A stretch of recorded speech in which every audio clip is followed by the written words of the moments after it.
I buried my husband 3 weeks ago, and the first honest breath I took was the one that came after the shovels stopped. That sounds monstrous, I know. Keep listening. Grief is supposed to weigh you down. Mine unlocked a door I had been guarding for 40 years. This morning, I set a sourdough starter on the counter, the old jar with the hairline crack, and the kitchen smelled like Sundays my children used to promise they'd come home for. They didn't. The dough rose anyway. I carried a mug to the porch and sat in the rocking chair that still groans on the third swing. From here you can see the hill where we laid him, a thin line of white stone above the orchard trees lifting their green like 1,000 small prayers. People say a good life should make you feel held. What if the holding turns into a fist? You should also know 2 things. First, the will they expect me to accept has a signature steadier than the hands that signed it. Second, the land under my feet remembers another name. Mine before rings and joint accounts. There's a deed tucked where no one thought to look. There are water rights that make men in nice suits suddenly very polite. I am 68, my knuckles ache in the morning, and I can still map this farm with my eyes closed. I can also count to 3. 1, a luxury developer who thinks orchards make great views for people who don't pick fruit. 2 adults who used to call me mom and now call me an obstacle. 3, a roadside where they told me to get out as if I were a stray they could outdrive. I'm not going anywhere. In the next 10 minutes, you'll see why. Stay with me. What happened on that road will change how you think about love, loyalty, and leverage. Morning spills across the sink like warm milk as I brace the stoneware bowl and test my grip. My name is Maris Canton, 68 widow orchard wife, and the kind of woman who keeps a sourdough starter like a family member. Arthritis complains first, muscle memory answers back. Heel fold turn, the jar has a hairline crack. So do I. On Sundays when they were small, the smell could drag my children from bed faster than any sermon. Brenner wanted butter before grace. Tamsin asked for the heels, said they tasted like courage. I need now for quiet, for proof that a body still remembers what a heart tries to forget. I dust the board and feel the ache settle into a steady metronome. Outside the orchard coughs up birdsong.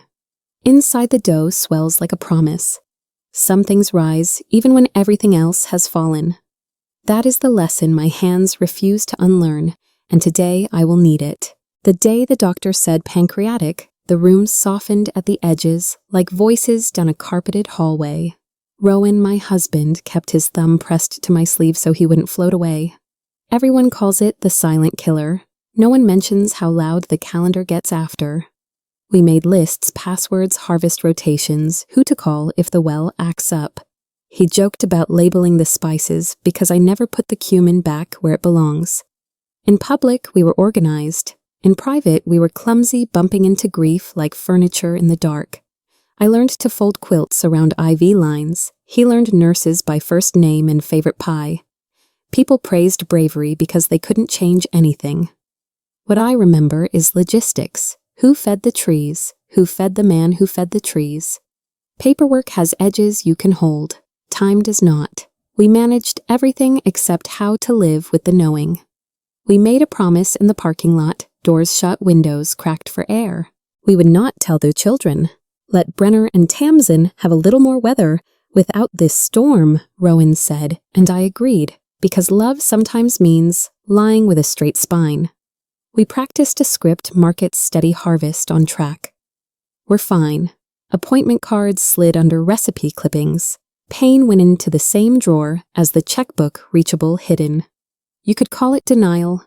I called it parenting on a timer. I know my kids. Brenner hears opportunity faster than sorrow.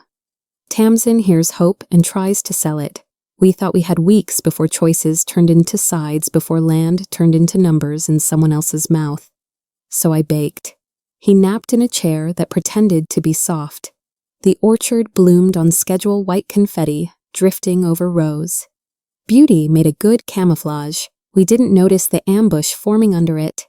We kept the service small, the kind where the pastor speaks plain and the wind does most of the talking. Pastor Whitfield said, A life can be a field if you tend it. From the hill you can see our rows, straight as a held breath running down to the creek. I pressed my palm to rough bark and felt that patient give of living wood. People brought potato salad and stories how Rowan kept a neighbor's farm afloat during the recession.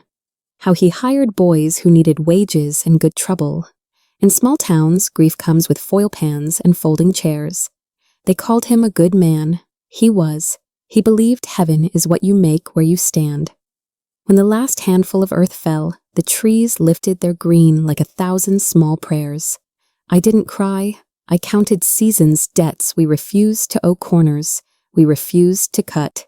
The orchard didn't need eulogies. It needed guardians. When the casseroles left, silence took off its shoes and moved in. The house remembered us better than the guests did. The groove my hand wore into the banister, the stain on the table from the stubborn jam I never got out, the dryer's little stutter before it catches. On the porch, folks said Rowan was kind. Steady, a man of his word. True. Inside the rooms kept a different ledger, 20 acres of neglect turned into a living, values held when pressure pushed, nights we said no to easy money and yes to muddy boots. I made up the guest rooms because habit is a kind of rope you can hold. The pillows looked like they were waiting on the past. I should have felt comfort. Instead, every tidy corner felt staged like a house on a brochure. The quiet wasn't gentle. It was a pause before a verdict, and I could hear pages turning. I set 2 plates, reached for a third out of muscle memory, then stopped. They arrived with crisp condolences and shoes too clean for mud. Brenner clicked open a laptop like a judge raising a gavel. Tamsin smiled the way you smile before a sales pitch. "Let's be practical," he said. "Let's think long-term," she added, eyes sliding toward the barn as if it were square footage. I had hoped for stories, the burnt cider, the blight we beat the winter we grafted by flashlight. Instead, slides and bullet points, assets, liabilities, modernization. My fork hovered, then landed quietly. I know business talk. I've lived 50 harvests of it. But this tasted like betrayal before the main course. When I asked for a breath, they called it emotional. I call it seeing clearly. Dinner ended on spreadsheets, not dessert. Somewhere between market potential and aging in place. I understood I wasn't family tonight. I was an obstacle. They wrapped it in kindness, like a gift you didn't ask for. Activities, friends, a shuttle, water, aerobics, Tamsin said, brochure bright. "It's too much for someone your age," Brenner added, sliding the phrase across the table like a paper cut. "I have friends, I have routines. My house knows my footsteps at 5 a.m., and the orchard's first birds at 5:18. I know which window sticks and which gate sings." They said community, but what they meant was access to the house. The land, the story they could rewrite if I moved out of the last chapter. I sipped cold coffee and met my eyes in the window. A woman who knows ladders, crates, taxes, droughts, and grief. The invitation wasn't about safety, it was about control. I smiled the way you do in court, polite enough to pass, firm enough to warn. Their smiles tightened back, and in that tiny recoil, the truth showed. "Show me," I said, and the document slid across wood. I oil every spring, not Silas Hargrove's letterhead. Our attorney for 30 years would never send a thing this sloppy. The signature marched steady, clean as a typed line. Anyone who's watched morphine do its mercy knows how ink falters. Afterward, letters sway, pauses, widen, white space trembles. This did not. He had struggled to butter toast for months. He did not sign like a man on a mountaintop. "We're trying to help," they said. Which is what people say before they take something they didn't earn. Help is groceries on a porch, not fine print in a crisis. I traced the margin with a fingertip, not touching the name. Quiet is where decisions grow. Inside that quiet, a plan clicked into place like a well-fit lid. They thought they brought the end of a sentence they had without meaning to handed me a capital letter. Then came the number 7 million, dropped like a coin in a collection plate. A brochure fanned open lakes, smiling couples' porches no one sits on, platinum acres. I recognized the polish, Grayson Kincaid likes projects that look good in drone footage. You could relax, start fresh. Tamsin breathed. Brenner softened salesman to wail. I pictured cookie-cutter houses, weekenders buying pumpkins for pictures, not pies. I pictured our workers priced out the creek, running thin roots shocked under bulldozers. For years we said no to buyers who wanted the fruit, but not the story. No, I said again, gentler than my pulse. Their faces tightened a little mask each. Offers glow, shadows come attached. Neighbors would lose ground, soil would lose memory. I set the brochure down like a hot pan. The room cooled a few degrees. We all felt it and pretended not to shiver. Some doors you close for good. This was one. Old houses talk. The beams creaked. The hall clock did its midnight stutter. I stared at the ceiling. We sanded ourselves the crack we promised to fix after harvest. Secrets live in joists and under rugs. I kept mine where resolve could find it. There's power in silence, and anger spoken too soon becomes a map for thieves. Tomorrow we'll take a drive, they'd said, the way you talk to someone who can't be trusted with directions. I packed in the morning darkness medication passport and a folder tucked where only love would think to look. The coffee maker cleared its throat like a small engine. I poured and tasted iron. The orchard exhaled outside leaves, whispering decisions. Some storms you don't outrun. Some you meet at the gate with your boots on. I slept in pieces, but I woke whole. When the sun pulled itself over the ridge, I was already dressed to walk. They brought a neat little suitcase like a kindness, and I thanked them like it was. Politeness is armor when you polish it right. We'll just swing by. Sunny Pines, Tamsin chirped, already reaching for my elbow, syncing my steps to theirs. 2 minutes, I said. Medication, a couple photos. In the bathroom mirror, my eyes were steady as fence posts. From the compartment Rowan built years ago, I slid a slim folder. In the closet behind flannel that still smells like wood smoke, a fireproof box waited like a held breath. Paper can weigh more than stone if it's the right paper. I added it to my purse and came downstairs, lighter than I'd felt in months. Ready, Brenner asked, keys already in hand. Ready, I said, and meant something he didn't hear. The suitcase thumped shut. The door clicked behind us. Courtesy rode shotgun. Resolve took the wheel. Back roads stitched the fields together until gravel took over and the car eased onto the shoulder. The engine idled. This is where you get out, Brenner said, calm as a GPS. Calm like someone who thinks the game is over. Tamsin glanced from him to me, torn between rehearsal and regret. Spring smelled like wet earth and new weeds. I stepped out in shoes wrong for shoulders like this purse, heavier than it looked. The door closed with a small click. There's a gas station up the road, he added, as if that softened anything. The SUV pulled away, taillights winking once, before the hill took them. People think abandonment is loud. It isn't. It's the silence after dust settles. I stood until my heartbeat moved down into my feet. Then I turned not toward the gas station, but toward town. They thought I had nothing. In my purse, the papers said otherwise. The dust settled on County Road 27, and I breathed like I hadn't in years. I turned my back on the gas station and faced town, 2 miles of ditch grass and spring wind. Freedom didn't feel like fireworks. It felt like choosing a direction with no one tugging my sleeve. My legs complained, but my will walked ahead of them. I thought of the rocking chair at home, the sourdough jar with its hairline crack, the way both had held when nothing else did. I wasn't just left, I was unlatched. For anyone who has outlived a role wife caregiver, mother on call, you know this pulse, a quiet yes under the ribcage. I didn't wave my fist at the sky. I adjusted my purse strap and counted fence posts. Pasture silo, a mailbox painted like a trout. Birds stitched the morning together, and I stitched a plan. I wasn't abandoned. I was released. And release is a road with my name on it. Names matter, especially the one stamped before you ever signed another person's. In my purse, next to pills and a folded tissue I never used, lay proof of passport, a birth certificate, and the deed to 20 acres filed under Maris Eleanor Blackwood. Before I took his last name, I bought ground. Before mortgages and mergers, I held water rights. The developer couldn't drink without asking me first. Paper like that doesn't brag, it waits. The day we hid copies, Rowan called it insurance. I called it respect for the woman I was when the orchard was only a sketch on a napkin. If you've ever kept one fierce thing, safe payoff money, a key, a promise to yourself, you know this feeling weight that steadies you. I rubbed the thick edge of the deed and felt the orchard rise in my throat like grace.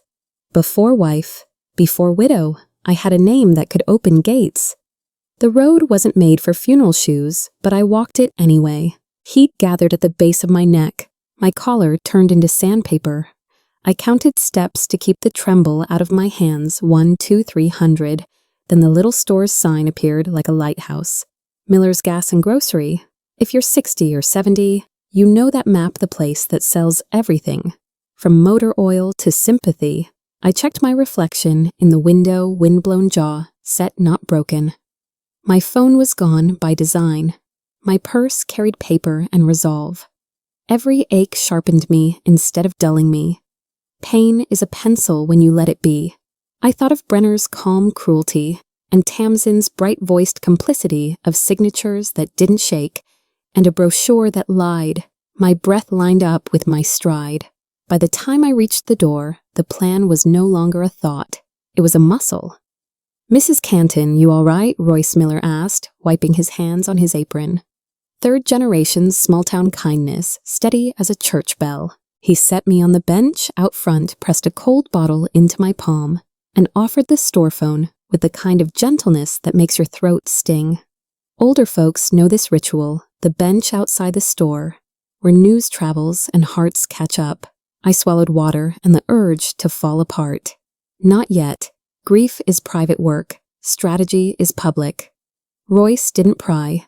He stood watch the way men do when they want you to know you're safe. I thanked him and asked for a minute with the phone in back. He nodded like I'd requested sugar. Inside, the cooled air smelled like a childhood summer penny candy and motor grease. He closed the door behind me. That small click felt like a vow. It was time to dial. The office line rang once, twice, and then Silas Hargrove, our family attorney for 30 years, answered with my name like a handshake. "Silas, I need you, and I need quiet," I said, steadying my voice against the metal desk. He exhaled the way professionals do when they realize the house is on fire, but the hydrant works. "Where are you?" he asked. "Safe, for now."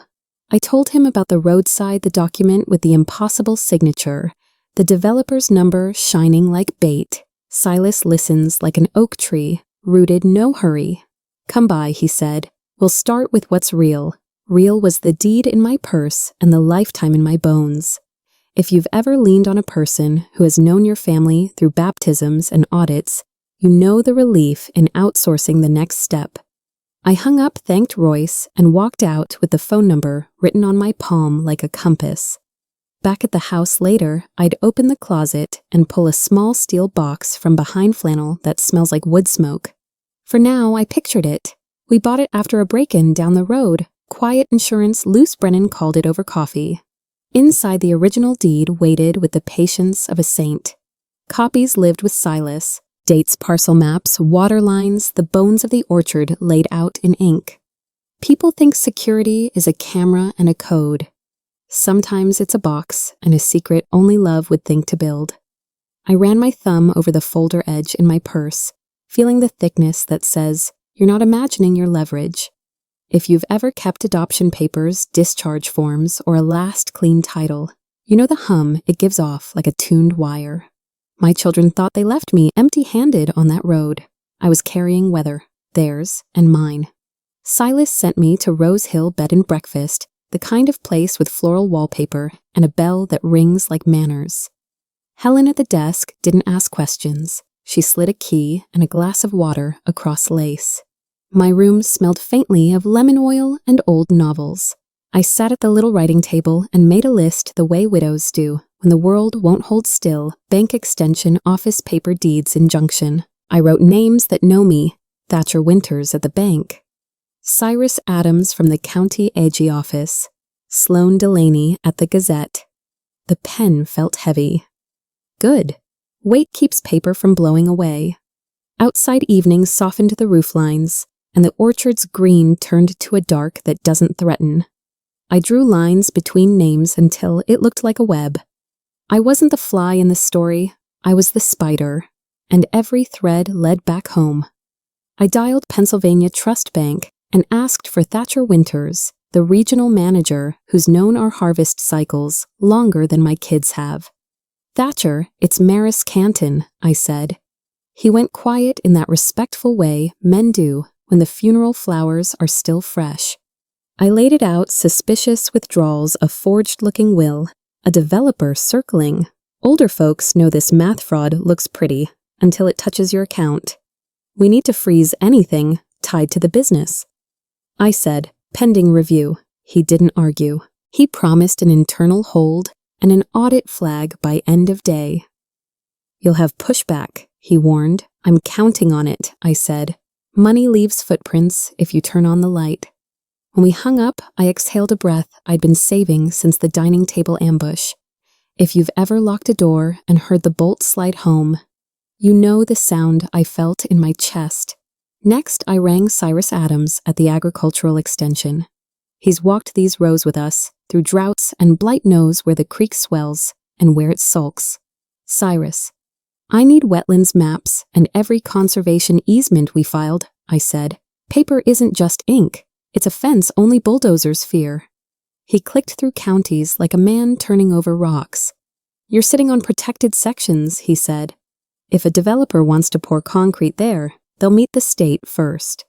Older farmers and gardeners know land keeps receipts. We talked water rights runoff and the kind of soil that remembers betrayals. He promised emails plus a phone call to the board before lunch. I'll start the alerts, he said, a quiet soldier. I thanked him and stared at the map I carry in my head Trees Creek House Hill. Some protections are laws, some are roots. Today, I would use both. I saved Sloane Delaney for last editor of the Millfield Gazette. Rowan's second cousin and a woman who can turn a whisper into daylight. Sloane, it's Maris, I said. I have a story about inheritance fraud and farmland under threat. She didn't gasp, she sharpened. Small papers know the difference between gossip and a pattern. I told her about the forged signature, the developer's $7 million, and the roadside. I'll need documents, she said. You'll have them, I promised. Older adults understand shame grows in shadows. Truth prefers a front page. Sloane asked the right questions, timelines, witnesses, who benefits, who bleeds. If this holds, she said, the state might listen. Good, I said, feeling the last of the fear slide off like a wet coat. We hung up with a deadline and a draft title. I looked out at the town square. Lights were coming on. Mine too. Time to put faces in the beam. Morning at Silas Hargrove's office smelled like legal pads and coffee gone honest. We filed an emergency injunction to halt any sale-stapled exhibits, like armor, and sent notices that read like spine. At the bank, Thatcher confirmed account holds transactions. Flagged transfers paused, the kind of prudent friction that drives predators mad. It felt like setting braces against a storm door. At the county office, Cyrus's maps printed in color wetlands, shaded like bruises. We fed them into the packet. Older adults know this rhythm town to town, desk to desk, proving what your gut already told you. By noon, the wheels were turning in all the places that matter. I sat for a minute on Silas's leather chair and let the hum of the copier become a lullaby. The law isn't fast, but it's a river once it starts running. I didn't need victory today. I needed momentum, and I had it.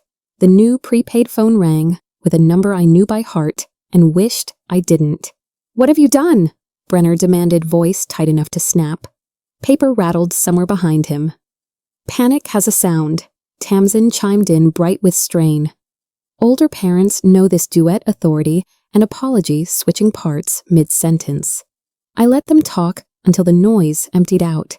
I've only just begun, I said, calm enough to make space dangerous. I offered terms once: withdraw, the fake sign, everything back, walk away, clean. That door had closed. You'll ruin us, he hissed. You tried to erase me, I answered. Silence glued the line. Then the threats arrived, lawyers' delays headlines. Good, I said. I've already made a few calls of my own. Across the desk, Silas nodded a witness made of oak. I ended the call first. Sometimes the most merciful thing you can give a bully is a deadline. I called from Silas Hargrove's office and kept it simple. Withdraw the forgery sign, everything back. And I'll give each of you $50,000 to walk away clean. 24 hours. Last mercy. You can't be serious, Brenner said, disbelief wrapped in contempt. Dead serious, I answered, watching Silas slide a yellow pad toward me like a contract with myself. This is the last soft landing you'll ever see. He started to threaten lawyers. I named the ones already seated beside me in Spirit Thatcher at the bank. Cyrus with the maps, Sloan with the front page. Clock's running, I said, and hung up first. Older parents know that courage sometimes sounds like a dial tone. I wrote the deadline on the pad and underlined it. People imagine revenge is loud. Mine was paperwork, patience, and a door half open for one day. After that, the hinges would weld shut. Last time I'm soft, I told Silas. He nodded. Today. By mid-afternoon, the square began to hum with the quiet choreography of a small town deciding who it is. Helen from Rose Hill notarized affidavits with her careful flourish.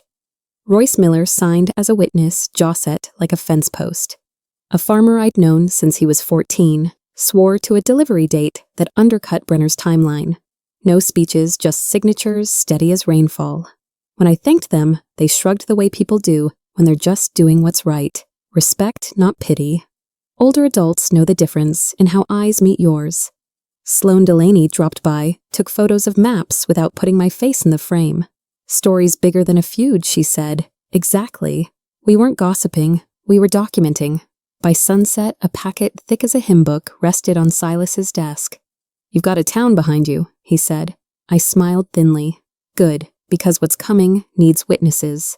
Luce Brennan pressed a key into my palm, the way you hand someone a warm roll, no fuss, all comfort. Upstairs, the little apartment smelled like vanilla and rising dough. Stay as long as you need, she said, not asking questions she didn't need answers to.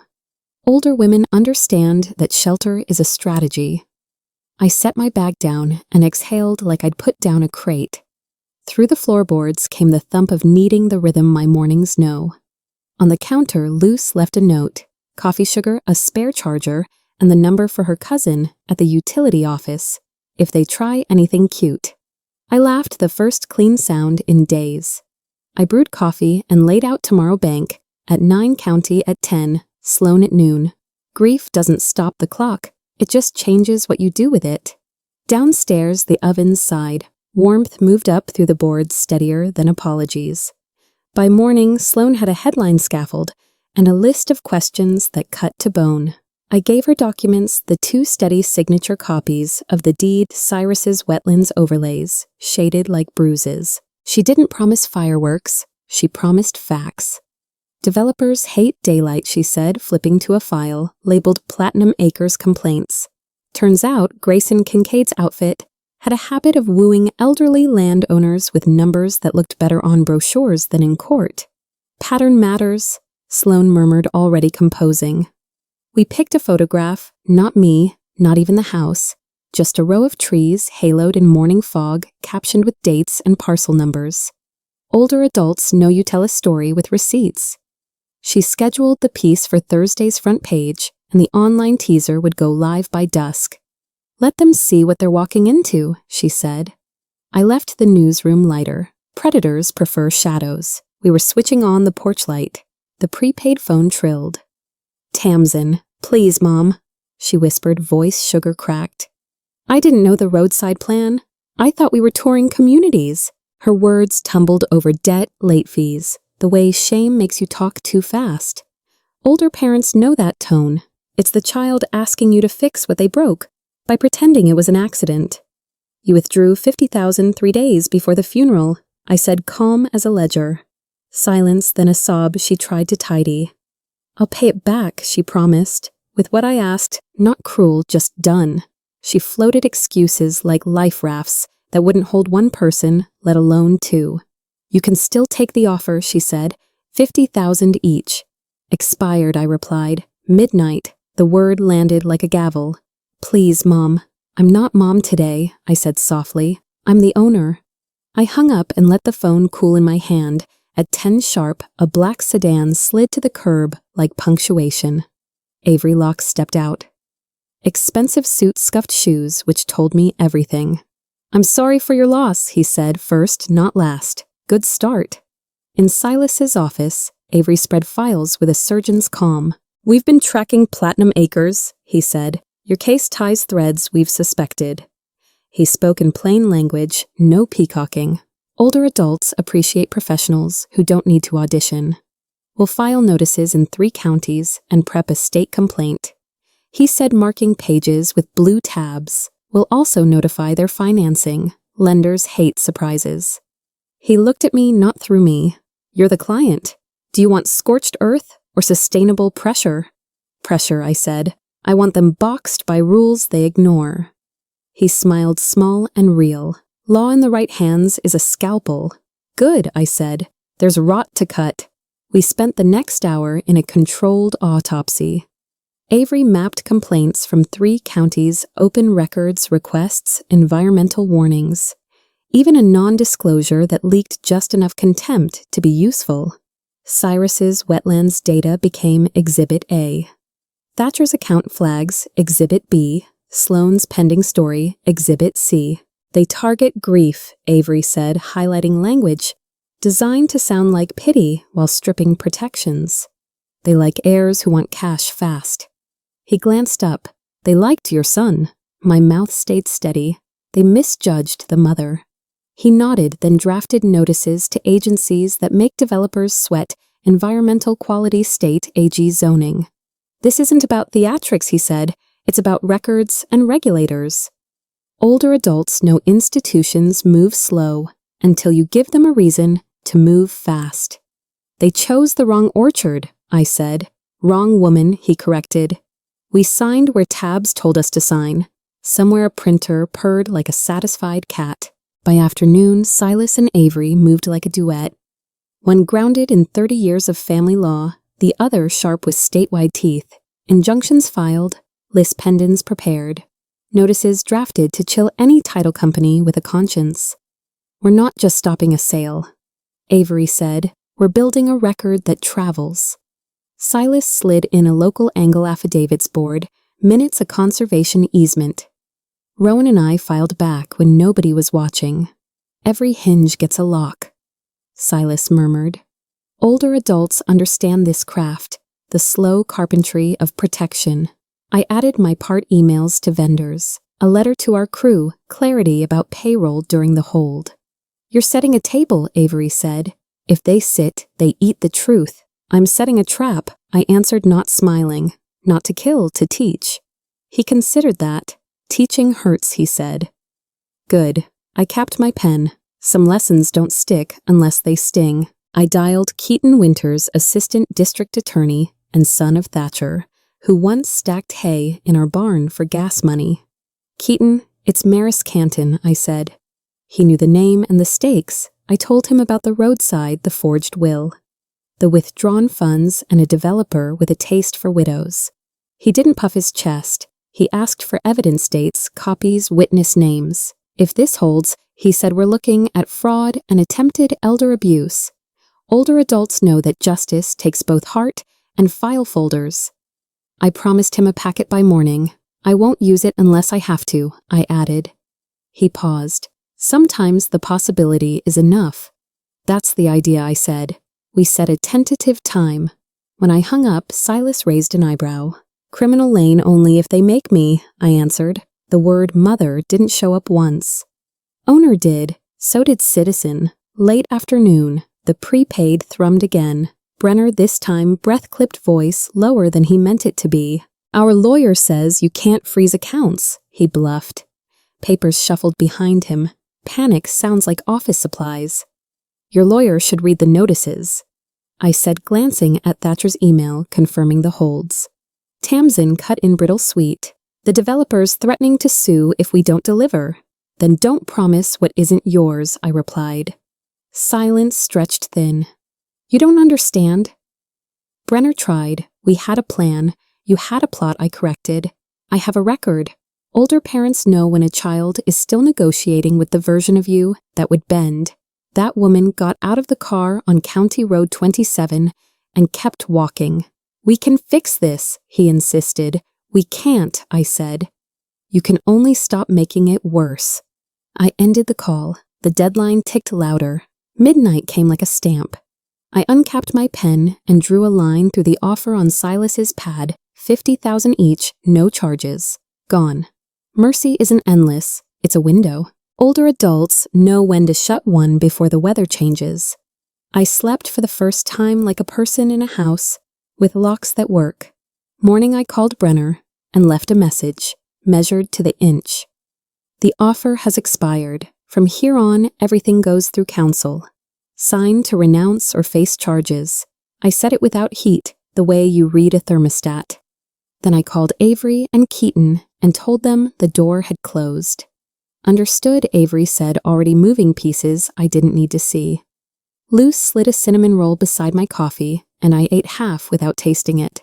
Relief can be flavorless. Resolve isn't. The sun climbed. Deadlines harden in daylight. So did I. We set the time 4 p.m., Silas's office conference room with the heavy table.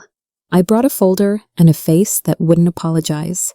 Avery laid out the papers with the elegance of a dealer about to end a game.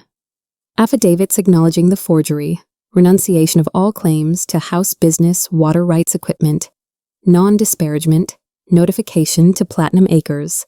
Sign and there will be no criminal complaint Keaton had drafted. Refuse and we proceed. The clock clicked. Outside traffic moved like a steady argument. They'll come, Silas said. Guilt weighs more than pride. At 3:58 footsteps in the hall, Tamsin first mascara-smudged ponytail, the kind you make with shaking hands. Brenner behind her jaw, locked eyes calculating, and tired. They sat. I didn't fidget. This won't take long, I said, and slid the pens across. Some endings don't explode. They sign, then they learn what a signature really means. They came in looking smaller than their ages. Shirts, wrinkled eyes, red pride, pared down to bone. Tamsin clutched a damp tissue like it could sign for her. Brenner carried his jaw, the way some men carry weapons, visible, unreliable. The conference room at Silas Hargrove's office smelled like coffee and paper grown-up air. I sat straight hands quiet on the table I've known since zoning meetings and harvest contracts. I wasn't happy. I was light like someone who finally sets down a crate she's been lifting alone. Avery Locke laid the documents out with a dealer's calm. The pens gleamed like little verdicts. No raised voices, no theatrics, just the consequence arriving on time.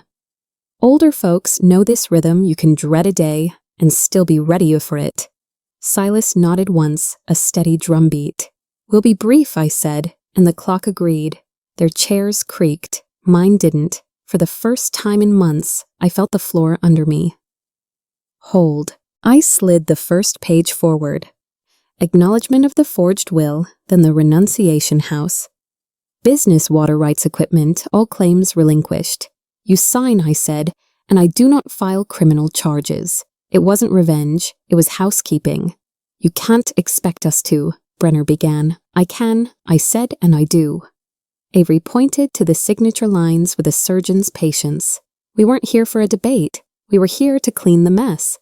This isn't about punishment, I added. It's about putting everything back where it belongs.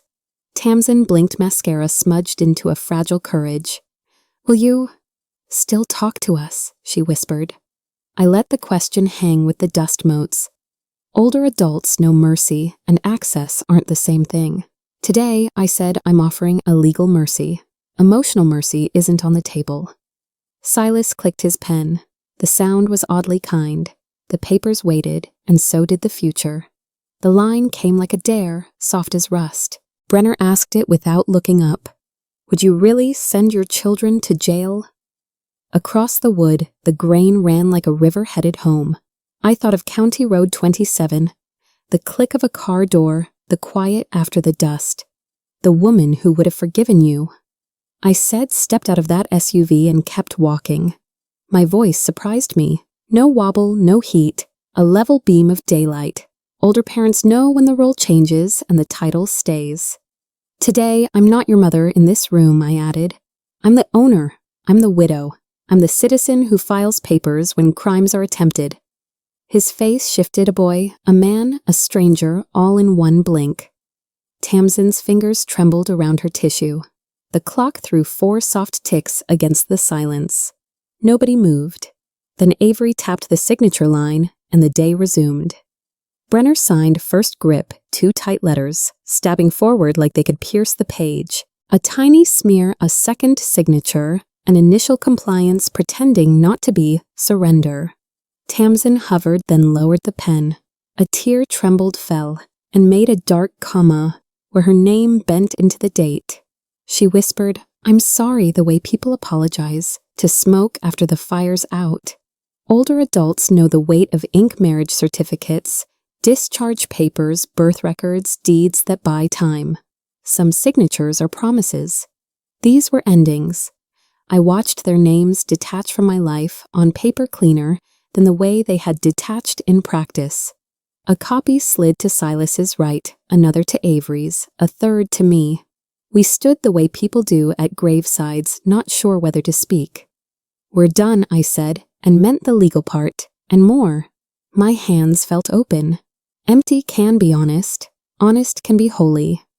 While they wiped their eyes and gathered pride like fallen change. Avery emailed the Developers Council sale, enjoined claims renounced. Title clouded conservation and wetlands flagged. He CC'd lenders and agencies that make money nervous. Will also forward materials to the state, he said, voice mild as good manners. Predators dislike paper trails. Silas stamped the last page, the seal pressing down like punctuation. My phone lit with Thatcher's confirmation accounts. Frozen pending review. A message from Cyrus chimed maps and notes sent board alerted. Sloan texted a single word, running. Older folks understand how a day can tilt. All at once 5 small levers pulled, and suddenly the heavy thing moves. Brenner skimmed the notice and paled. So that's it, he muttered. That's it, I said.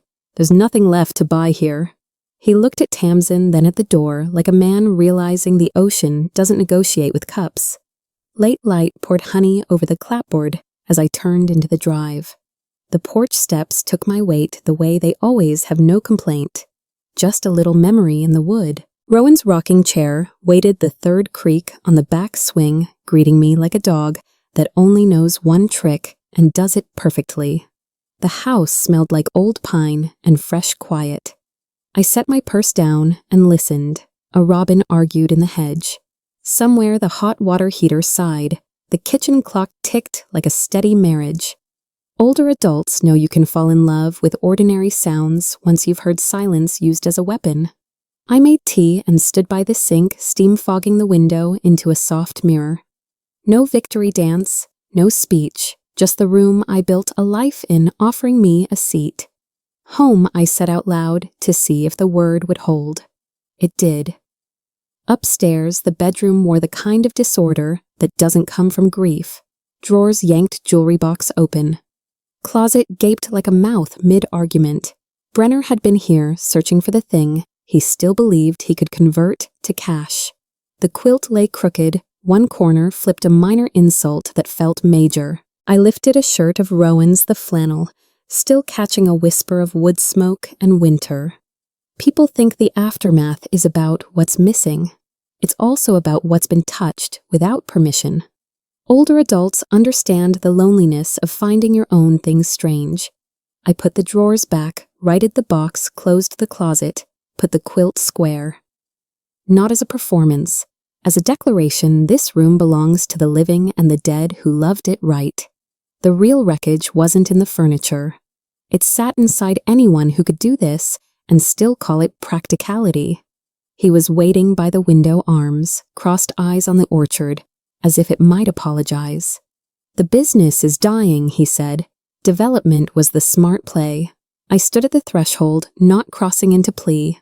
Quick money kills slow legacies. I answered, we built this to outlast our impatience. He laughed once humorless. You're clinging to a past that doesn't pay. Not true, I said. It pays differently, wages, scholarships, soil that still feeds people whose names we know. Older adults recognize this argument: fast convenience versus long stewardship. You don't get to define my future, he snapped. You tried to sell mine, I said. The line hung, then settled like dust. I didn't raise my voice. I raised the boundary. Take what's yours, your jacket, your pride, your letter, and go. He flinched. What letter? I pulled the book from the shelf and laid a sealed envelope on the dresser. From your father. The envelope had his steady print, a man who measured twice and cut once, even in handwriting. For our son, it read. I didn't hover, I didn't narrate. I handed it over like a sacrament and stepped back. Brenner turned it, thumb hesitant. Letters can weigh more than ledgers when they carry a man's last clean truth. He slid a finger under the flap. Paper whispered. The room got very still, the way rooms do when the past enters and asks for a chair. Older adults know the sound of a life.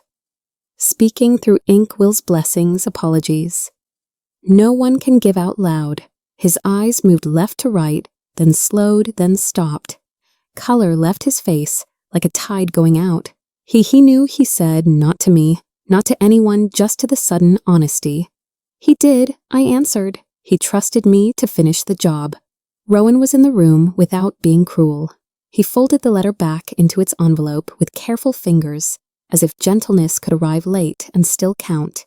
No tantrum, no bargaining, just a man smaller than his suits, turning toward the door. He lifted his jacket from the chair and held the knob. He began, but the words didn't form. That was all right. Not all sentences need finishing.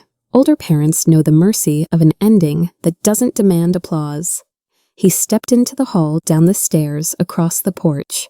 The screen door closed with a soft sigh, and then the heavier door followed with a sound like a long breath leaving a chest. I stood until the quiet settled back where it belonged. I didn't watch him drive away. Some departures are cleaner when you love the house more than the taillights. I touched the door frame Rowan had sanded smooth and let the wood tell me we were done. I started small pillowcase, smooth corners tucked, flannel folded sleeves aligned. The book returned to its shelf spine, friendly to the ones beside it. I set the photo of Rowan and me back on the dresser, young sunburned, holding a sapling like a promise. Order isn't denial. It's a boundary you draw, so gratitude has somewhere to sit. I vacuumed the rug in patient rows, the way we once planted trees, straight, deliberate, hopeful. Older adults know that chores can be prayer when the words won't come. I opened the window. Twilight slid in, carrying the orchard's green breath. Downstairs, the kettle clicked off. The house exhaled, and so did I. No tears. Not because I'm stone, but because I'm building again. One drawer, one picture, one room at a time. Outside, the first star showed up, right where it always does, as if to say, you kept what needed keeping. Now rest. The steam from my mug fogs the window before the screen door swings, and I step onto the porch. First summer stars poke through casual as neighbors. I settle into the rocking chair and find the familiar third creak on the back swing. I have been alone since the day Rowan died.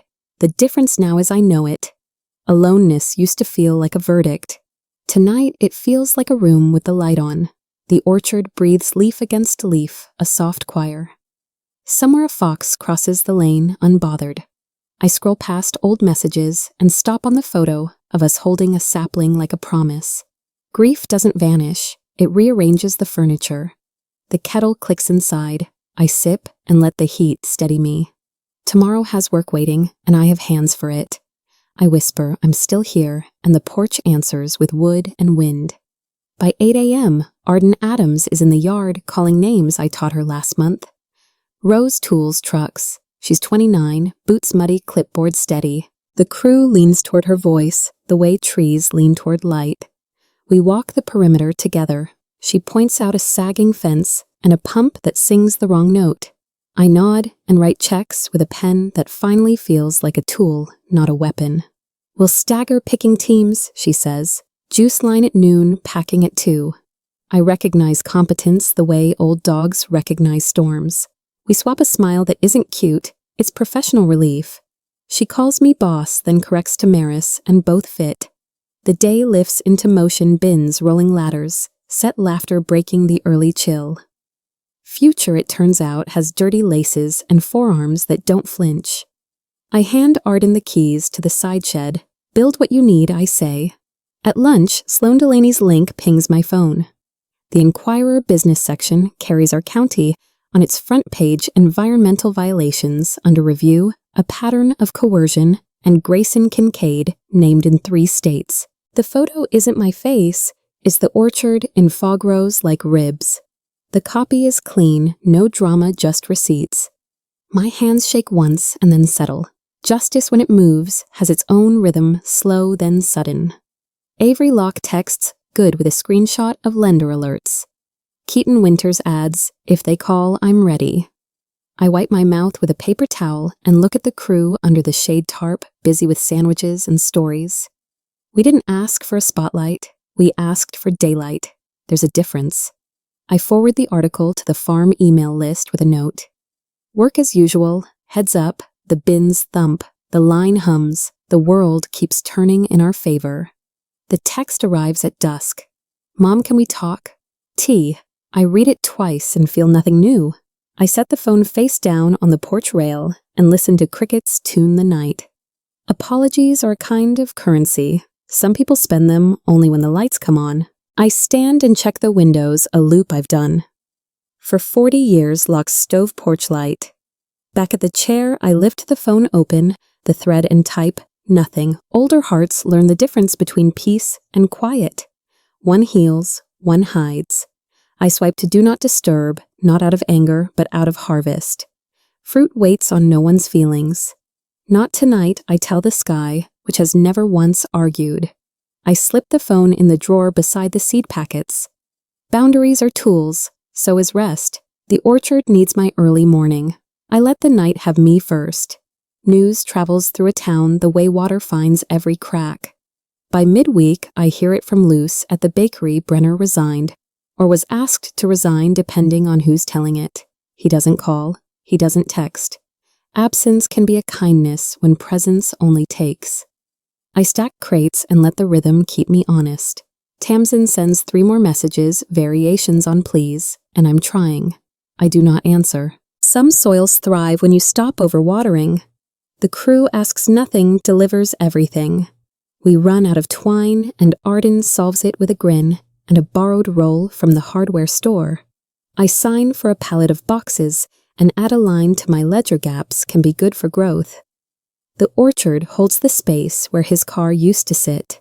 The earth unbothered drinks a light rain and carries on. The first picking day lands like Christmas used to anticipation lists. The hum of getting it right. Branches bow in a polite curtsy, heavy with fruit. Arden staggers teams so the wash line never begs. The press purrs the kind of sound you feel in your ribs. Juice runs clean and sweet. I taste the season and close my eyes. The crew trades jokes and recipes, apple crisps, freezer jam, the secret to flaky crust. I think of Rowan measuring headspace in jars like a scientist of joy. We move in practiced loops, pick pass place, wash sort box. A toddler on a hip waves at the forklift. A granddad buys a pack and tells me about his first car. The day stretches wide and generous. Work like this forgives you without saying so. Trees understand who tends them. By late afternoon, the cooler is a choir of cold. We did good, the trees agree. We string lights from the rafters of the old barn, the ones we swore we'd hang someday. Tonight is someday. Luce brings loaves with crusts that sing when you slice them. Neighbors carry salads, pies, and the kind of jokes that wear comfortable shoes. The long table glows. We set out jars of cider wedges of sharp cheese, a bowl of rosemary apples. I stand to say 3 things thank you for showing up. This land is staying what it is, and every person who told the truth helped build this meal. That's all. The room answers with clinks and soft laughter. Sloane keeps her camera low, catching hands, not faces. Cyrus raises a glass to the creek. Arden blushes when folks clap for the new manager. We eat until talking slows and contentment does the heavy lifting. The barn smells like hay and lemon oil. This is how you mend publicly gently with bread. At Silas's office, we sign the paperwork for the scholarship in Rowan's name, students pursuing sustainable agriculture kids who want calluses and a future. I bring the first check from the developer money that never happened. Turning attempted theft into tuition feels like alchemy and housekeeping at the same time. Thatcher confirms the account structure. Keaton drops by to shake a hand and without saying it close a loop. I carry the folder to the courthouse steps and sit for a minute. Rowan would have measured twice, then grinned once. I do the reverse. Outside a school bus-sized doors folding like a prayer book. 2 teenagers share earbuds and a bag of chips. The world is still tender when you offer it something steady. I text Arden to post the announcement by the farm stand. We're still planting, I whisper. Paper can grow things. So can grief if you give it rows. We unroll the sketch Rowan and I doodled years ago, convert the old barn corner into a small, honest kitchen. Soups, sandwiches, pie slices, nothing fussy. Arden stands with me, measuring tape around her neck. We'll keep the beams exposed, she says. Let people see the bones. I nod. Transparency is a flavor. We Talk Permits syncs a chalkboard menu that changes with the trees. I circle a space for a photo wall farm cruise. Through the decades, names under faces proof of continuity. The budget isn't glamorous, it is real. Avery sends a note, zoning is clear. Cyrus approves drainage plans with a pencil check. I run my hand along the stall gate and imagine the clang of lunch plates. Food that tastes like the field it came from. A place where folks can bring grandkids and remember their own grandparents. The restaurant will tell the land story, I say. Arden grins. And feed it. The first tour arrives on a Tuesday. 3 buses, a river of kids, in bright shirts, a few teachers who used to be my customers' babies. We start with the basics, how bees choose how roots drink, how to tell a kind apple from a stubborn one. Arden leads them down the rows. I hand the chaperones thermoses of cider. We wash small hands and let them pack a bag with 2 apples each one to eat, 1 to share. I pass out seed packets with simple directions and a bold line at the bottom plant where you mean to stay. The teachers smile the kind of smile that knows why that line matters. A boy asks if trees get lonely. Only if you plant them by themselves, I say. He nods like I've told him a secret. Maybe I have. On the way out, a girl waves and shouts, "I'm coming back." Good, that's the point. Night lands soft. The porch swing moves on its own breeze, and the house settles into the kind of silence that doesn't accuse. I sit with a notebook, not for lists this time, but for ideas that don't mind the dark. The orchard's breath comes through the screen like sleep you've earned. I think of what left and what stayed. I think of names on checks and names I don't say anymore. Freedom isn't loud. It's the space to hear your own yes. The rocking chair gives me the 3rd creak and then behaves. I could call someone. I don't. I could scroll. I won't. The stars arrive without apology. I write 1 sentence and close the notebook, not alone free. The wood answers with small answers the way it always has. Tomorrow we pick again. Tonight I let the quiet keep me, not as a void, but as a promise kept. Face to camera sunset, catching the edges of the orchard. I keep it simple. I've carried grief like a loaf that needed time punched down and risen again. And I learned kindness isn't weakness. It's a muscle that chooses where to lift. Some doors deserve to close. Some bridges must remain burned so the field stays safe. I didn't choose anger. I chose boundaries, paperwork, and the kind of quiet that lets you hear your own yes. Maybe your road looks different. Maybe your roadside was a hospital hallway, a courtroom, a kitchen table set for 3. Tonight, I'm asking you, the ones who know, the weight of rings, deeds, and promises to decide what keeps you whole. If it's forgiveness, say so. If it's justice, claim it. Either way, stand up for the life you tend. I'll be here rocking once, breathing in, tending rows that remember. Comment, forgive, or justice. Subscribe to hear the next story now.